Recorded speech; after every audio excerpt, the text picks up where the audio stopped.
scary Peppa Pig episode that never made it on TV. It was a quiet Tuesday evening when Peppa discovered something peculiar about her bedroom mirror. The reflection seemed to move a split second after she did. When she waved her hand, the reflection waved back with a slight delay, as if learning to copy her movements. George noticed it too during bedtime. His reflection held a different toy dinosaur with sharper teeth and glowing red eyes. The children tried to tell Mummy and Daddy Pig, but the adults couldn't see anything unusual. To them, the mirrors looked perfectly normal. As days passed, the reflections became bolder. Peppa's mirror self would smile when Peppa was sad, and frown when Peppa was happy.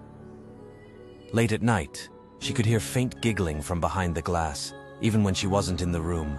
The sound was like her own laughter, but hollow and echoing. One morning, Peppa woke to find muddy hoofprints leading from her mirror to the window, though she had gone to bed with clean feet. The prints were her exact size, but glowed with faint, eerie light that disappeared when she tried to show her family. During breakfast, Mummy Pig mentioned that neighbors had been asking about Peppa playing in their garden at night, but Peppa had been asleep. The description matched perfectly.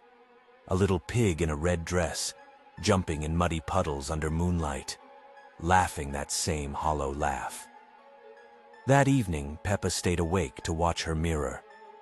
As the clock struck midnight, her reflection stepped forward, pressing hands against the glass from inside. The mirror began to ripple like water, and slowly, the other Peppa began pushing through.